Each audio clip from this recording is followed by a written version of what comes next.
Assalamualaikum warahmatullahi wabarakatuh. Bismillah. Alhamdulillah nahmaduhu wa nasta'inuhu wa nastaghfiruh wa na'udzu billahi min shururi anfusina wa min sayyiati a'malina. Man yahdihillahu fala mudilla lahu wa man yudlil fala hadiya lahu. Asyhadu an la ilaha illallah wahdahu la syarika lahu wa asyhadu anna Muhammadan 'abduhu wa rasuluhu. Qala Allah Ta'ala ya ayyuhalladzina amanu taqullaha haqqa tuqatih wa la tamutunna illa wa antum muslimun. Wassalatu wassalamu ala nabiyyina Muhammad wa ala alihi wa sahbihi wa man tabi'ahum bi ihsan ila yaumil qiyamah, amma ba'd.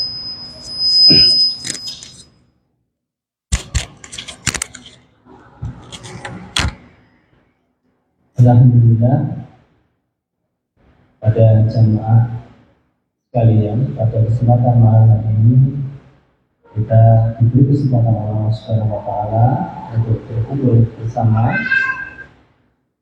di masjid ini, di masjid yang semoga dirahmati oleh, diberkati oleh Allah Subhanahu wa Ta'ala ini.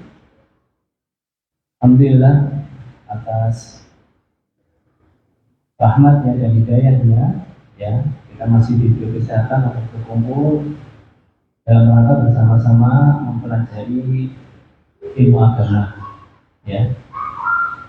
Dan selawat serta salam tidak lupa kita aturkan kepada Nabi kita Muhammad Sallallahu Alaihi Wasallam, kepada keluarganya, istri-istrinya, kepada sahabatnya dan para pengikutnya yang setia mengikuti sunnah-sunnah beliau sampai kelak hari kiamat.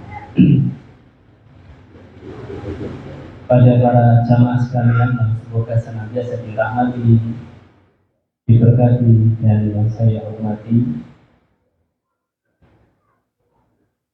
Di sini mohon maaf, ya, kitabnya kami ganti, ya, karena ada permintaan dari beberapa saudara kita, ya, akhirnya kita ganti. Kita membahas kitab fikih muyasar, kitab fikih muyasar. Untuk PDF-nya sudah kami share di grup, ya, dan kita langsung memulai ke sholat, ya, sesuai di bulan tadi kita membahas tentang sholat. Kita mulai langsung kita sholati, kita sholat, ya, kita sholat. Dan istamilu ala khamsata asyara baban. Kitab sholat ini nanti kita akan membahas 15 bab. Sekali pertemuan kita membahas satu bab, ya. Jadi nanti dalam satu bab itu akan membahas beberapa masalah. Bagi yang sudah buka PDF-nya bisa dibuka, ya, sudah kami kirimkan di grup. Kita masuk al-babul awwal, bab yang pertama. Bahasa apa saja bahasa pertama ini, ya. Para pengarang buku ini, ya, di bawah pengawasan Syekh Shaleh Al-Syekh, ya, Kementerian Saudi Arabia, ya.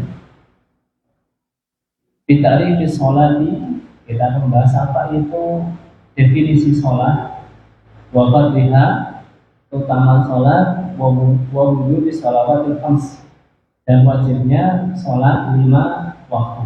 Ya, jadi di bab ini nanti kita membahas apa itu sholat, apa itu utama sholat, dan wajibnya sholat 5 waktu. Wajibnya sholat 5 waktu. Mungkin di antara kita ya sudah familiar, ya, tapi di sini kita mengulang bersama, mempelajari bersama. Siapa tahu nanti ada beberapa masalah yang belum kita ketahui, atau mungkin beberapa saudara kita belum mengetahuinya. Yang pertama, ta'rifuha, definisi sholat. Biasanya kalau para ulama, ya, dalam juga membagi definisi secara lughatan wa istilahan, secara bahasa dan secara istilah. Di sini as-sholat lughatan, sholat secara bahasa artinya doa, doa, berdoa. Makanya ada kaum liberal di Indonesia ini mengatakan, aku sudah sholat, ya, karena aku sudah berdoa. Jadi dia menggunakan secara istilah bahasa. Dan ternyata orang yang ngomong seperti itu juga bukan orang bodoh, ya. Beliau 6 tahun di Libya, 6 tahun di Libya, tapi qadarullah, ya, beliau sekarang dalam kondisi tidak berada di pemahaman yang benar. Dia mengatakan aku sudah sholat, ya, ditinjau dari segi bahasa. Jadi di sini ya para penulis kitab ini, ya, memasukkan definisi sholat secara bahasa itu doa. Ini juga ada dalilnya. Sholat itu artinya doa. Kadang ada lafaz sholat itu artinya doa. Ya, bukan sholat yang kita kerjakan ini, bukan. Memang artinya adalah berdoa. Untuk di beberapa ayat atau hadis. Jadi bukan artinya sholat yang 5 waktu ini atau bersolawat, bukan, tapi dia berdoa. Di antaranya firman Allah Ta'ala, khudh min amwalihim shadaqatan, ambillah zakat dari harta mereka, tutahhiruhum wa tuzakkihim, yang membersihkan mereka dan mensucikan mereka, biha washolli alaihi, washolli alaihi, maksudnya adalah dan doakanlah kebaikan bagi mereka. Washolli alaihi, bukan dan sholatlah pada mereka, bukan. Washolli alaihi, dan doakanlah mereka. Inna sholataka sakanun lahum, sesungguhnya sholat kalian, sholatmu memberi ketenangan bagi mereka. Wallahu sami'un alim, surat At-Taubah ayat 103.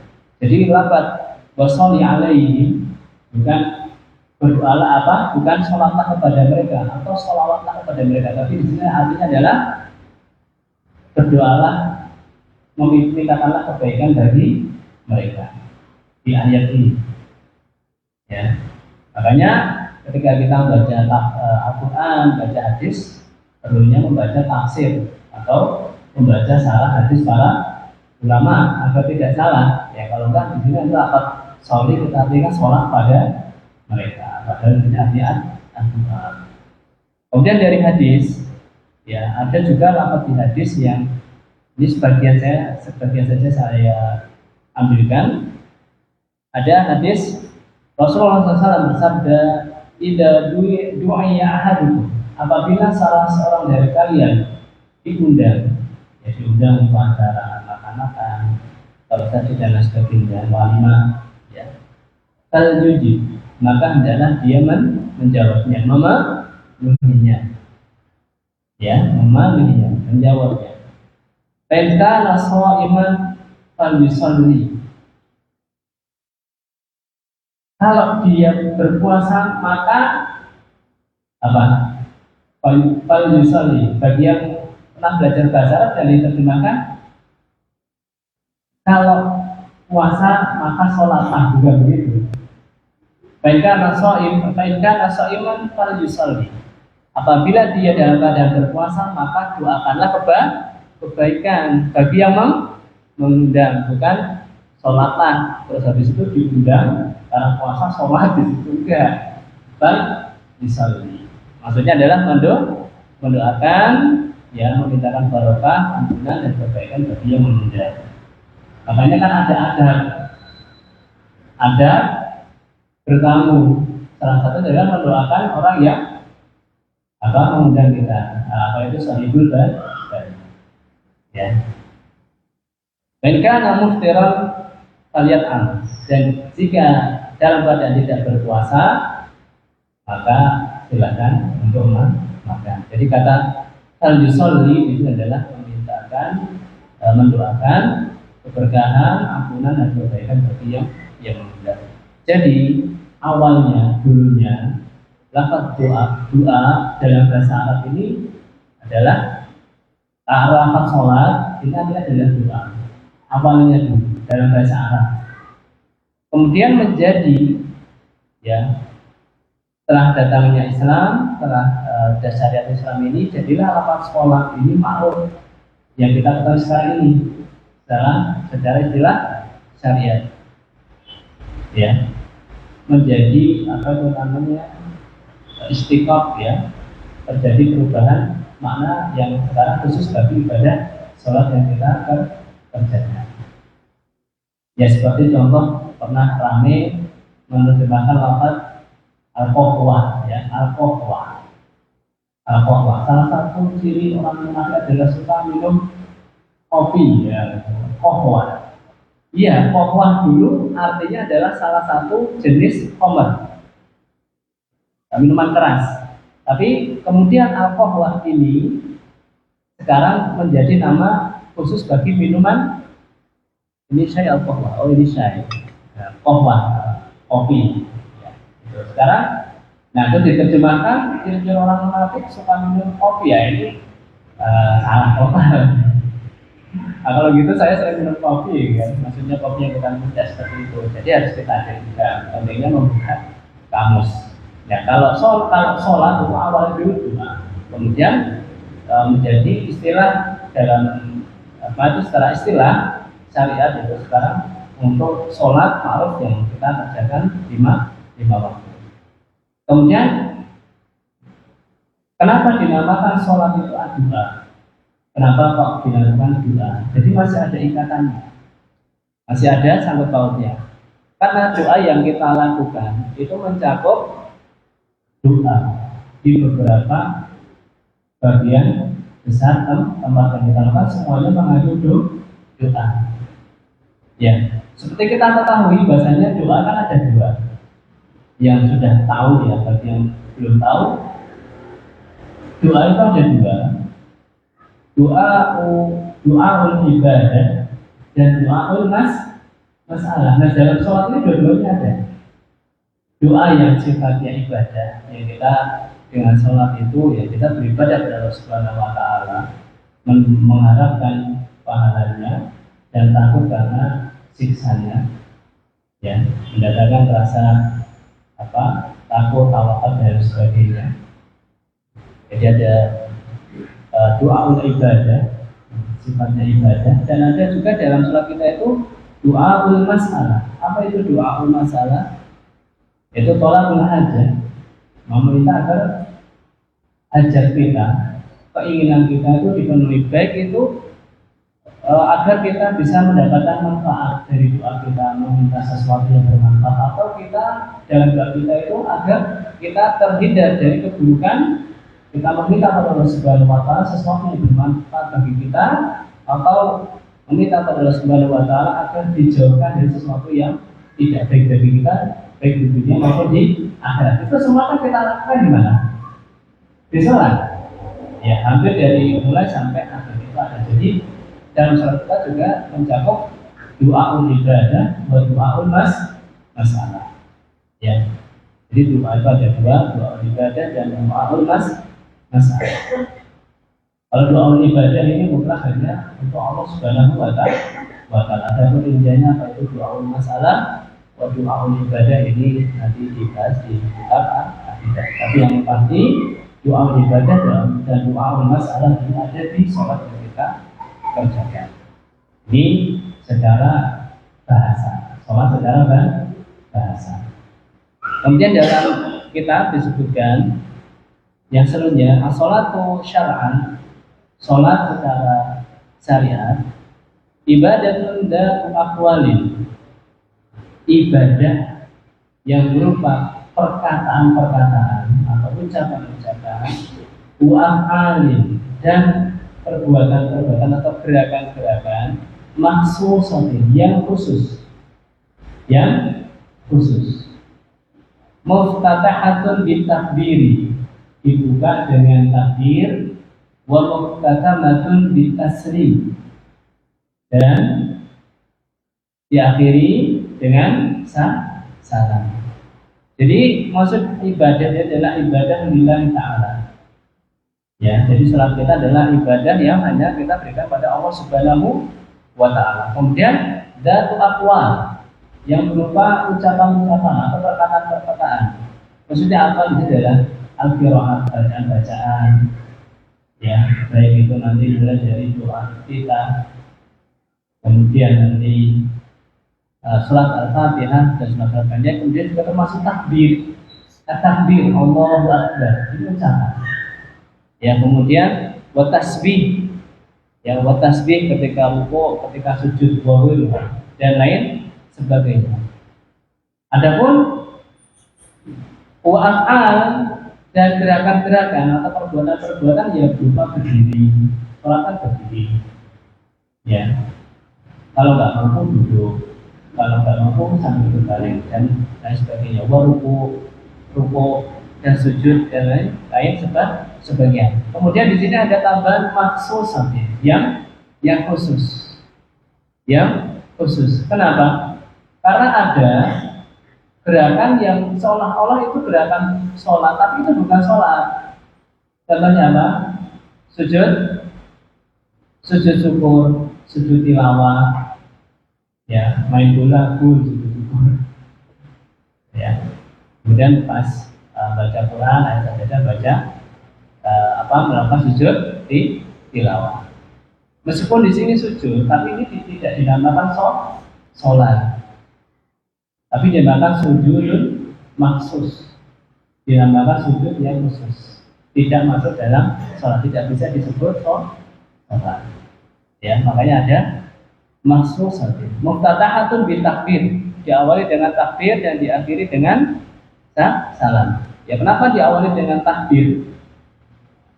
Dengan takbir, ya, bukan dengan lainnya. Kalau nanti kita bahas di sifat sholat. Karena ada sebagian saudara kita itu mau sholat itu kayaknya kok ritualnya banyak banget. Ya, baik secara akwal maupun af'al sebelum sholat. Dan sholat itu bagian dari sholat. Padahal diawali dengan takbir, bukan dengan yang lainnya. Mohon maaf, ada yang mungkin sholawatan dulu atau membaca yang lain atau melakukan gerakan-gerakan malah karena mungkin entah apa yang mereka inginkan atau pelannya itu ada pernah ya sebelum sholat jamaah itu baca dulu Pancasila. Ini kan tidak ada di definisi, makanya kita mau belajar apa itu sholat dan kita tahu. Ya mungkin bagi kita tahu, tapi mungkin beberapa saudara kita mungkin belum paham.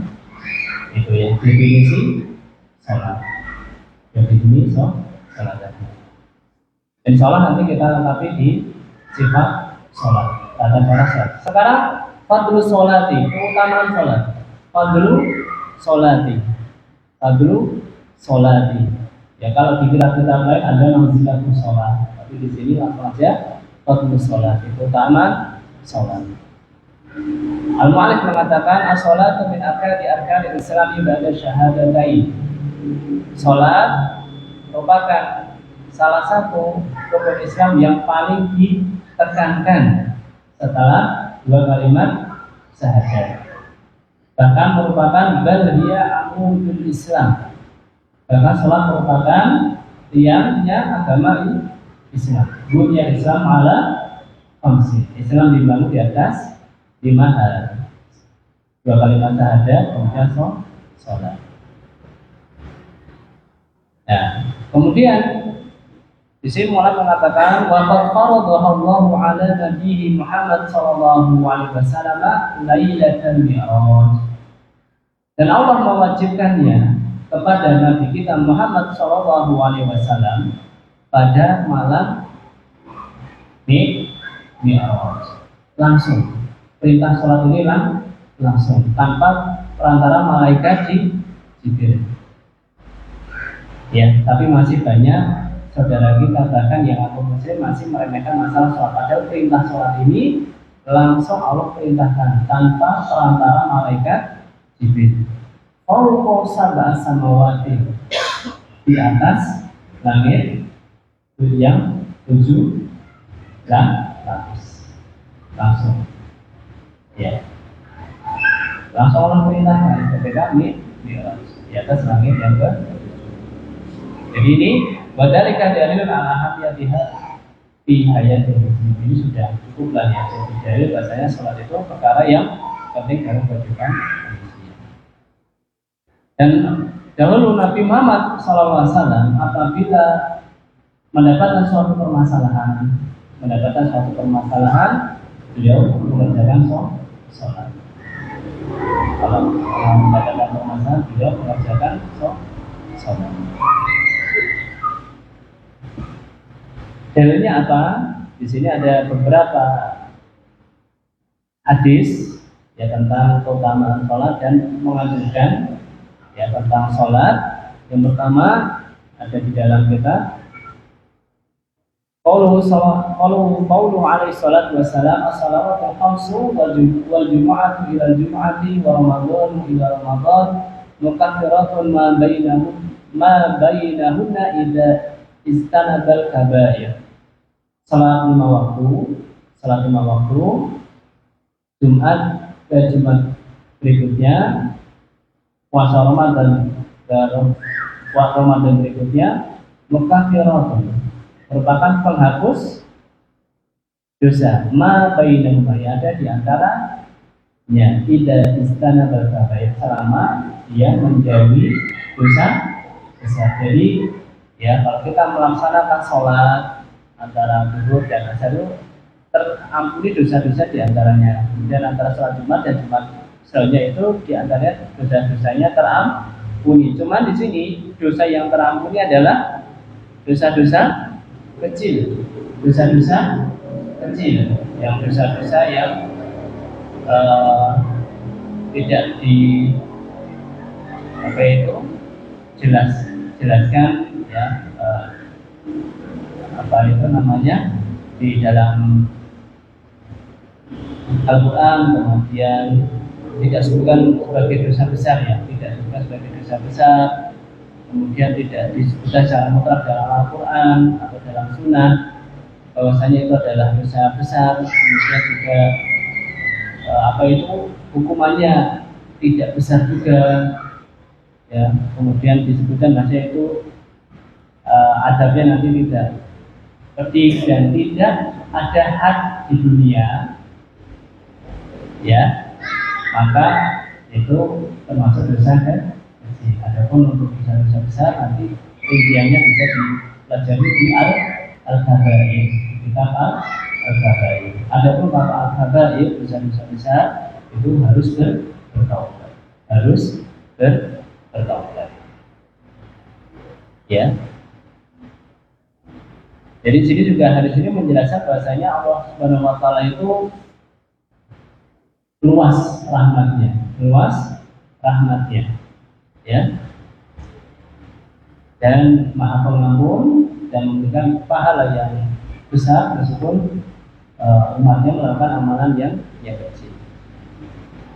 Kemudian dalil yang selanjutnya wa qauluhu alaihi salatu wassalam ara'aitum, apakah kalian melihat lau anna nahron, seandainya ada sebuah sungai di babin ahadikum, di depan pintu rumah salah seorang dari kalian, yang tasil minhu, yang dia mandi dari air sungai tersebut, kulla yaumi, setiap hari, samaratin, 5 kali. Hal yaqwa min daranihi syai'un, apakah masih ada sesuatu yang tersisa dari kotorannya? Qalu, para sahabat mengatakan la yaqwa min daranihi syai', tidak ada kotorannya yang tersisa sedikitpun. Kemudian Nabi Muhammad SAW bersabda, "Qala fadzalika mathalu shalawatil khams." Begitu juga seperti sholat 5 waktu, yang Allahu bihinna khotoya, Allah akan menghapus dengan sholat 5 tersebut kesalahan atau dosa. Sholat 5 waktu itu diibaratkan oleh Rasulullah SAW seperti orang yang mandi 5 kali dari sungai di depan rumahnya, ya akan terhapus dosanya.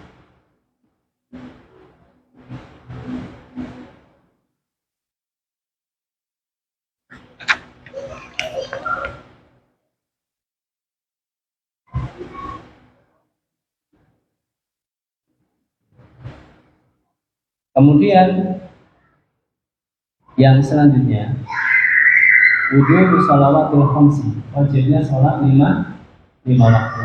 Wajibnya sholat lima waktu. Wajibnya sholat lima waktu. Wujubuha wa fardiyatuha ma'lumatun bil kitabi was sunnati wal ijma'il ma'lumi min ad-dini bil darurah.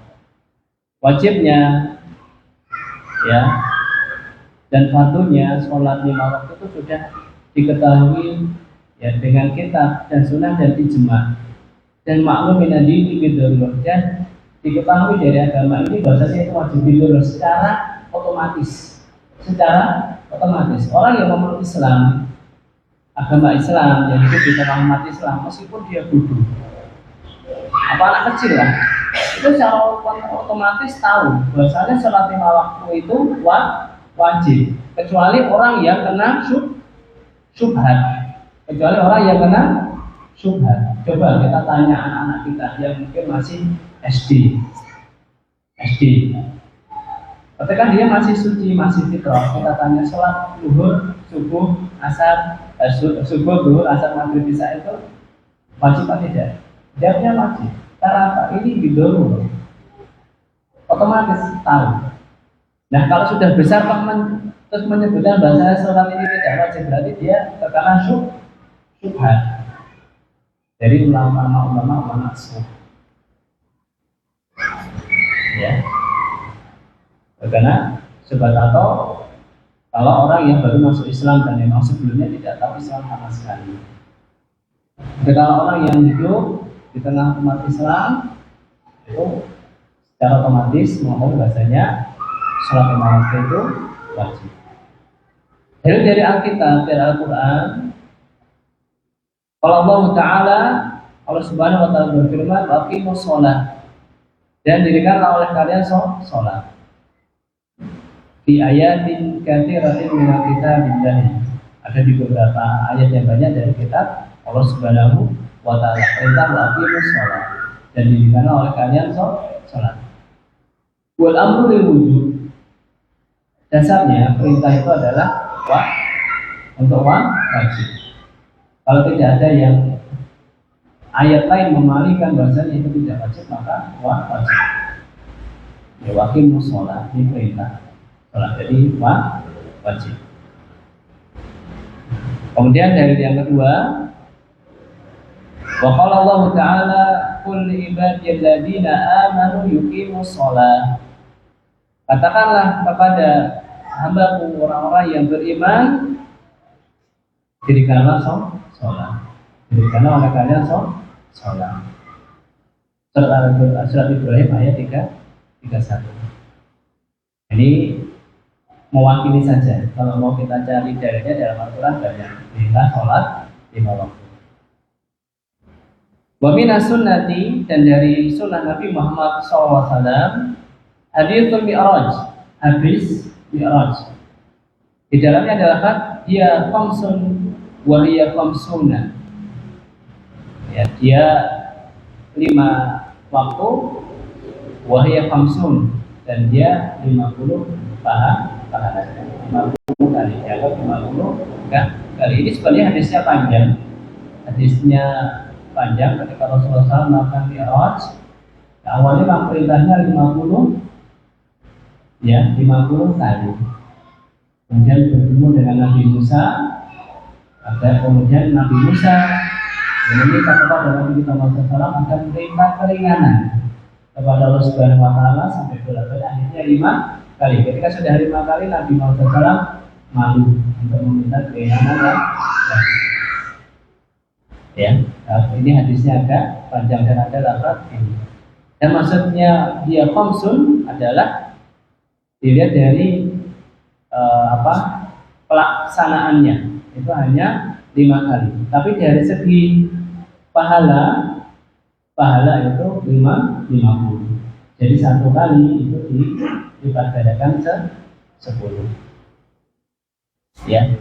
Kemudian hadis yang kedua, wa fi sahihaini, dan dalam Bukhari Muslim, sahihain sebenarnya Bukhari Muslim, qalu alaihi salatu wassalam, sabda Nabi Muhammad SAW, liman sa'alahu 'anis syara'il Islam, pada orang yang bertanya kepada beliau tentang syariat Islam. Khamsu sholawatin fil yaumi wal lailah, 5 waktu, salat 5 waktu dalam sehari semalam. Kemudian qala hal alayya ghairuhunna, apakah ada kewajiban lain bagi kami selain salat 5 waktu? Qala la illa an tatawwa, tidak, kecuali kamu mengerjakan salat sunnah, salat atau tatawwu. Jadi kisahnya ini, dalam hadis ini ada seorang laki-laki menemui Nabi Muhammad SAW min ahli Najd, dari penduduk Najd, ya. Kemudian dia menemui Rasulullah SAW, kemudian bertanya tentang syariat Islam yang dibebankan kepada umatnya. Kemudian Nabi Muhammad SAW memulai dengan sholat. Bahasanya Allah Subhanahu Wa Taala itu mewajibkan sholat 5 waktu sehari semalam. Kemudian orang itu bertanya, apakah ada kewajiban sholat lain yang diwajibkan kepada selain sholat 5 waktu? Tidak, kecuali kamu ingin melakukan sholat sunnah, sholat tatawwu. Tapi di sini beberapa ulama memasukkan masalahnya termasuk sholat Jumat, ya, karena sholat Jumat itu juga sholat wajib. Adapun kalau sholat witir, itu khilaf, ya. Kalau sholat 5 waktu, sholat Jumat itu ijma, itu wajib. Adapun kalau sholat witir itu yang kami pelajari, bahasanya sholat witir itu sunnah. Meskipun ada beberapa ulama menganggap bahasanya sholat witir itu wajib, ya.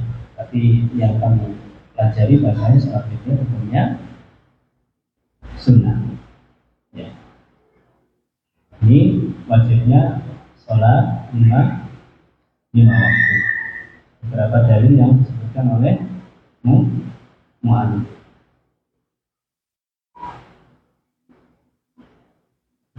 Dan sholat ini diwajibkan, karena itu diwajibkan ketika malam Isra Mi'raj, itu kira-kira setahun atau 2 tahun sebelum Nabi Muhammad SAW hijrah ke Madinah. Jadi sholat ini sudah dilakukan oleh Rasulullah ketika beliau masih di Makkah, ya, di Makkah. Kemudian selanjutnya Malik mengatakan watajibu sholatu ala muslim. Kepada siapa salat ini diwajibkan? Yang pertama, watajibu sholatu ala muslim. Salat ini diwajibkan pada orang muslim. Muslim yang gimana? Muslim al-baligh al-aqil. Orang yang muslim balik, sudah balik, ya. Insyaallah nanti kita pelajari siapa itu yang sudah balik.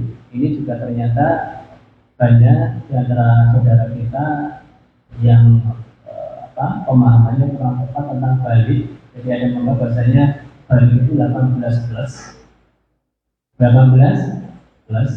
Nah, ini kan bahaya, ya.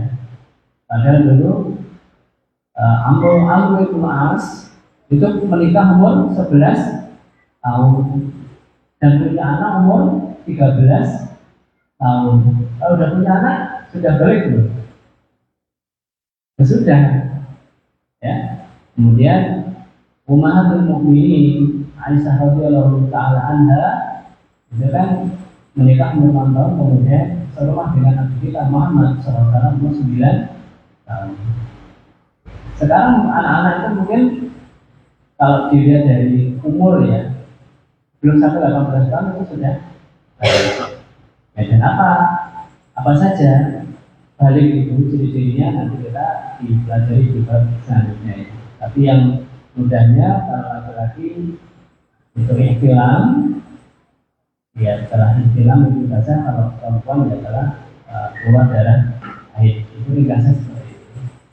Jadi kalau ada yang mengatakan 18 plus atau 17 plus, nah ini sudah apa itu balik banget ya, sudah masa baliknya juga sudah terlewat banyak. Kemudian al-aqil, berakal, berakal. Jadi sholat itu pada tajibu alal kafiri wala sabiri wala majnun. Jadi sholat itu tidak wajib bagi orang kafir, bagi anak kecil, dan juga orang gila. Ya. Adapun kalau yang pingsan dan sebagainya nanti ada rinciannya. Ya. Ada di bab selanjutnya. Apakah dia mengkodok atau tidak? Kemudian juga wanita haid itu mengkodok atau tidak? Nanti kita bahas di bab selanjutnya. Tapi di sini yang tidak wajib dalam orang kafir, anak kecil dan orang gila. Dalilnya apa? Nabi Muhammad SAW bersabda, "Rufi al-qalamu an thalathatin." Pena itu diangkat dari 3 orang, tidak dicatat. Ya, kalau melakukan dosa atau tidak ibadah itu tidak dicatat. Dari siapa? Alinain hatta yastaiqin. Dari orang yang tidur sampai beliau bangun, sampai dia bangun. Wa al-majnuni hatta yufiqo. Dan dari orang gila sampai dia hilang gilanya atau sadar. Wa al-sawiri hatta yablugho. Dan dari anak kecil sampai dia balik. Ya. Di sini diriwayatkan dari Imam Ahmad, Abu Dawud, Tirmidzi dan lainnya selain Bukhari Muslim. Jadi kalau ada hadis dan lainnya itu dan kita tetap masuk Imam Bukhari dan Muslim. Ya. Kalau kita mendengarkan hadis orang mimpi bagaimana gua begitu, ya, dan lain sebagainya, begitu. Ini jangan yang atas beliau itu dimasukkan. Ya kalau dan lainnya terus Bukhari Muslim masuk otomatis auto ini nanti itu harus kita pahami. Ya, saya kali hadis ini, wah Abu Dawud, Tirmidzi, Ibnu Majah, wa Ahmad, Ghairuhu. Berarti memang di sini Bukhari Muslim tidak masuk karena rutbah tingkatannya Bukhari Muslim itu 1, 2, kemudian Abu Dawud, Tirmidzi, Ibnu Majah, Nasa'i. Urutan kesalihan dalam hadis. Jadi ketika langsung loncat ke Abu Dawud, buat Tirmidzi, Ghairuhu, berarti Bukhari Muslim tidak masuk.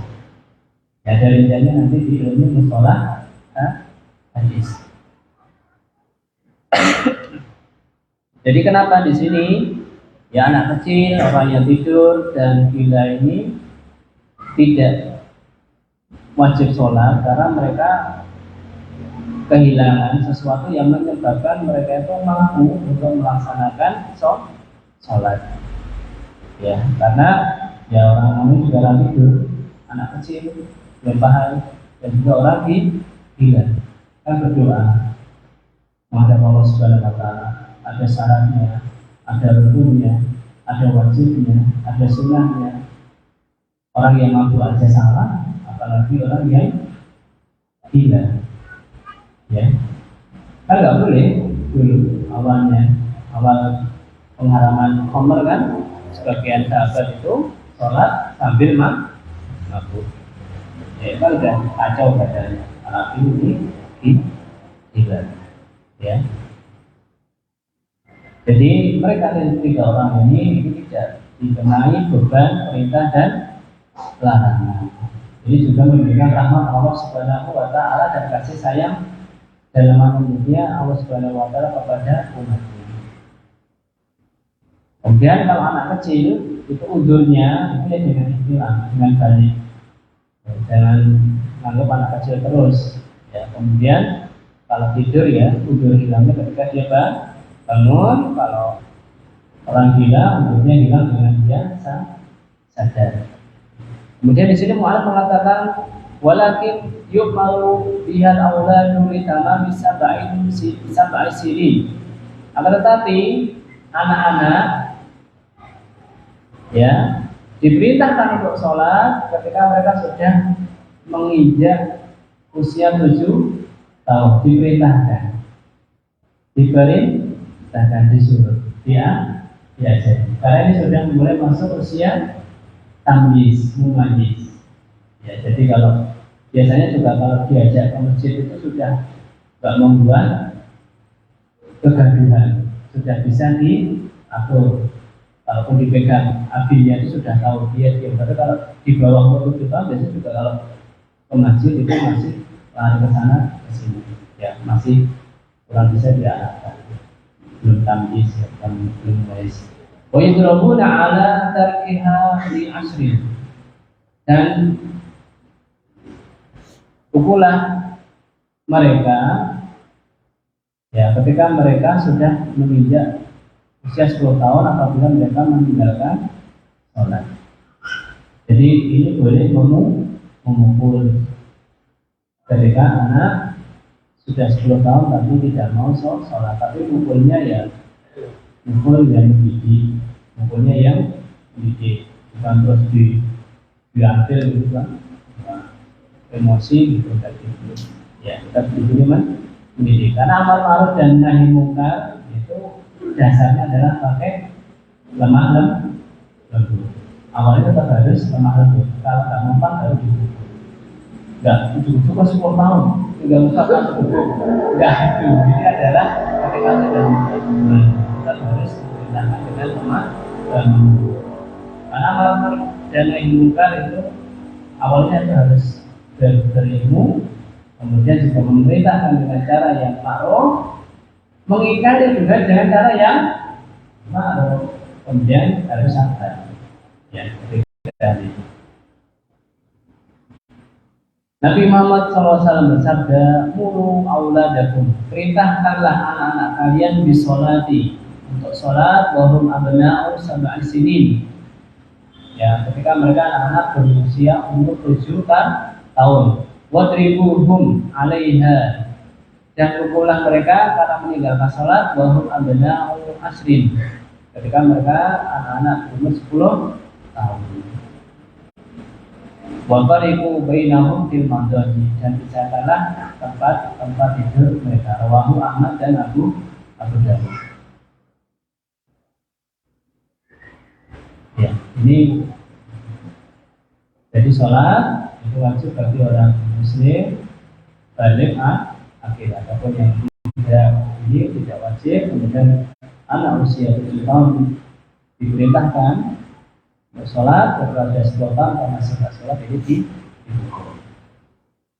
Kemudian pembahasan yang terakhir,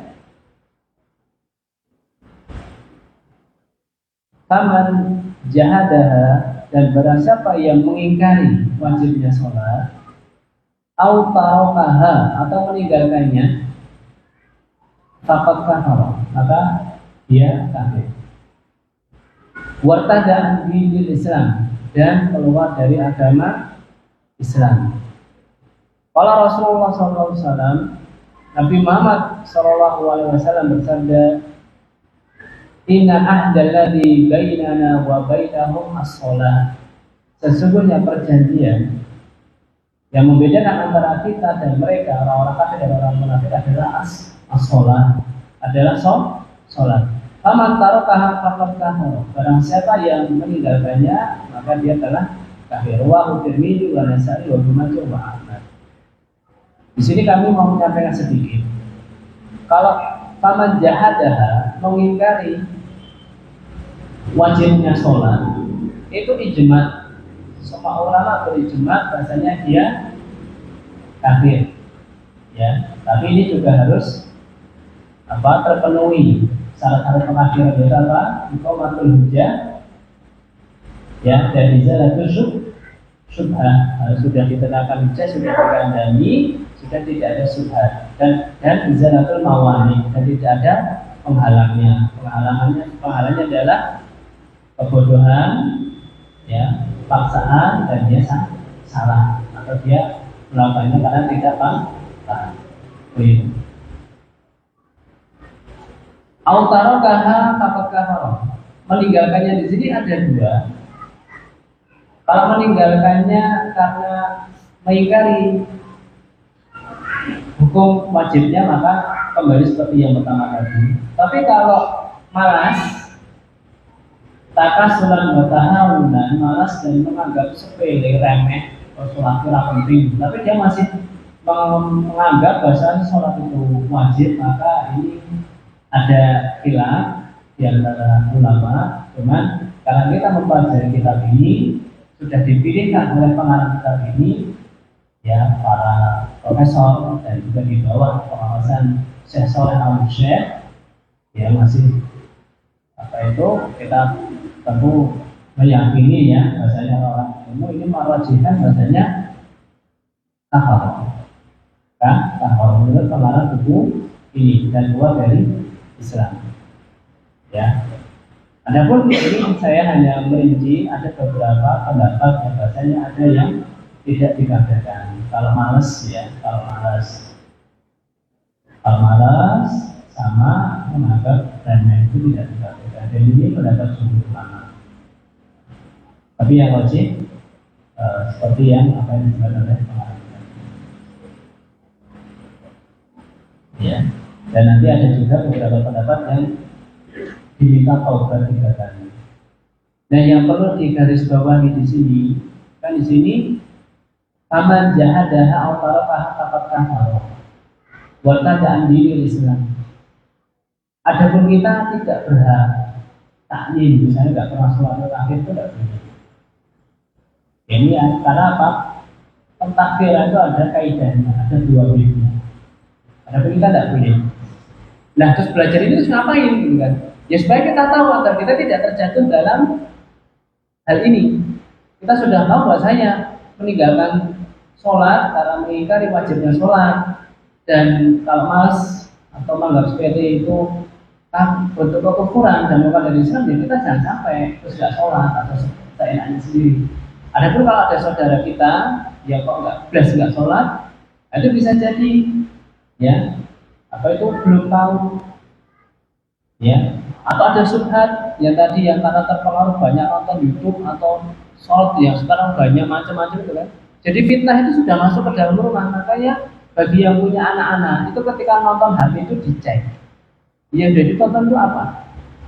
Karena kemarin saya cukup terbelalak ketika pulang ke tempat salah satu saudara itu, ya dulu ya dia seorang anak yang mau pakai jilbab, sekarang nggak mau pakai jilbab. Loh, kenapa nggak pakai jilbab? Pertanyaannya sudah aneh-aneh. Padahal itu baru anak SMP. Kenapa Allah kok nyuruh berjilbab? Kenapa? Ngapain? Itu apa? Ya pertanyaan-pertanyaan orang ateis. Dan selanjutnya itu pengaruh-pengaruh dari apa yang dia baca dan apa yang dia tonton, dan itu dari setan gepeng itu. Jadi anak-anak itu kadang-kadang nggak paham. Filternya dulu. Jadi manusia itu kan seperti komputer, outputnya sesuai dengan apa yang input. Nah, ini fitnah itu sudah masuk ke rumah kita.